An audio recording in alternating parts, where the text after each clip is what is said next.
Kampeni ya usafi wa ndizi vumba imefanyika katika kijiji cha Chwaka ikiongozwa na klabu ya afya na mazingira skuli ya biashara kwa kushirikiana na viongozi wa kijiji, funzi wa vyuo na Naitwa Rajabu Hamisi Mtumwa Silima, mwana kijiji wa Chwaka, pia ni mjumbe wa sheha eneo la Kaskazi hili ambalo tunalofanyia usafi hivi sasa.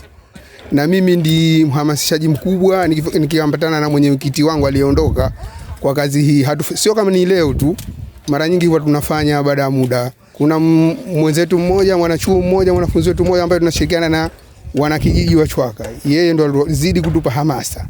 Hili swala liendelee, lifanyike, lizidi kufanyika, na mimi nitakuleteni wanafunzi waje wakusaidieni wanakijiji. Huu usafi unaendelea daima manake. Hatuwezi kufanya moja kwa moja usafi huu kwa nini Chwaka nzima, kwa sababu Chwaka ni kubwa, na istoshe sasa kwa kufanya kijiji kizima tunashindwa jambo moja. Sehemu ya kuzitupia zile taka hatuna Chwaka. Kwa hivyo tunafanya sisi kama sisi wanakijiji na sheria yangu mimi au eneo langu mimi. Kama serikali ya ndani hatujaingia, tumeingia wilaya, halmashauri. Tumejaribu kuwapigia debe, tumepiga maji, lakini hatujafanikishwa.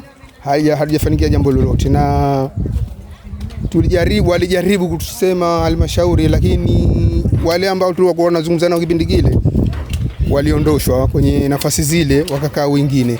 Kwa hivyo hao wengine waliokaa kwenye nafasi zile hatujawaendea au hatujazungumza nao kuhusu habari ile ya kutupatia gari. Kwa majina naitwa Muntasir Maulid Fakih, ni mwenyekiti wa klabu ya afya na mazingira yani SEIK kwa katika tawi la Suza Chwaka, skuli ya biashara. Leo siku hii ya Jumamosi ya tarehe 31 ya mwezi huu wa 12 tumefunga, tunasema kampeni ya kufunga usafi kwa semester hii kwanza kampasi ya Chwaka, na kampeni hii imefungwa rasmi kwa jina zuri la usafi wa ndizi vumba. Usafi huu ni wa kipekee kabisa. Watu wengi wamevutiwa na kampeni hii na wameshiriki kwa wingi, na hakika ilikuwa ni jambo ambalo limekuja la kustaajabisha katika masikio yao. Na kwa kweli, kwa nini tumefanya ndizi vumba?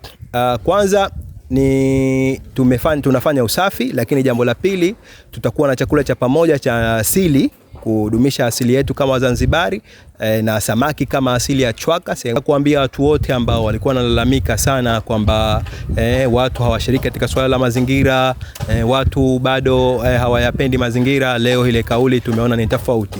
Watu wanayapenda mazingira, watu wametoka sehemu mbalimbali, kampasi mbalimbali, wageni mbalimbali na jumuiya mbalimbali zimeshiriki. Tunashukuru sana kwa hali kubwa sana, lakini tunachokiona idadi kubwa ya washiriki, lakini kwa bahati mbaya tulikuwa na changamoto ya vifaa na changamoto nyingine ambazo hazikufanya jambo letu kutimilia kwa 100% kama tulivyokuwa tunahitaji, lakini tunashukuru jambo limefanyika na limeenda.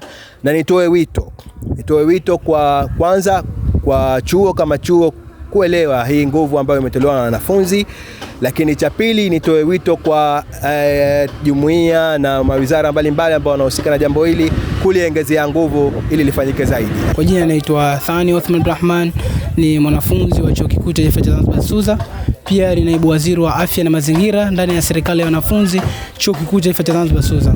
Leo nimejumuika na klabu ya SEIK na wadau mbalimbali ambao tumejumuika pamoja katika usafi katika hili eneo la chuo cha Chwaka na mazingira yake. Kwa kweli imefanyika sana kuona vijana wa Suza wanakuwa kichocheo cha mabadiliko ya jamii, na sisi kama serikali ya wanafunzi Chuo Kikuu cha Zanzibar Suzaso nimeona kuna haja ya kujumuika na hizi clubs na association za chuo kwa namna gani tunaweza kutetea na kulinda mazingira yetu na jamii yetu kiujumla. Jina langu ni Rukia Shabani Mzee, ni mwenyekiti mstaafu wa SEIK katika kampasi ya Tunguu. Na changamoto ambazo nimekumbana nazo kama mimi ni mwana mazingira. Changamoto ya kwanza ni uchafuzi wa plastiki. Uchafuzi wa plastiki haswa katika bahari, fukwe na nchi kavu. Hizi zina hatari zaidi zisipotunzwa. Jina naitwa Suleiman Sef Kombo. Ni muasisi wa taasisi inotambulikana kwa jina la Zanzibar Blue Future Initiative. Lengo kuu la kuhakikisha kwamba tunaweka usafi katika mazingira haya na zaidi manake ni kuhakikisha kwamba fukwe za maeneo haya, lakini pia mazingira ya maeneo haya yanakuwa salama kwa ajili ya uimarishaji bora wa bahari, lakini pia kwa kijiji cha hapa. Naitwa Abdulswamad Abdallah Juma, ni msimamizi na mlezi wa klabu za mazingira Zanzibar. Toa wito kwa wanafunzi pamoja na jamii ya Chwaka kuendeleza hili zoezi la usafi kila baada ya muda fulani, ili kusapoti juhudi za Rais wa Zanzibar na mwenyekiti wa Baraza la Mapinduzi za kuweka mji safi na wenye haiba ya kuvutia.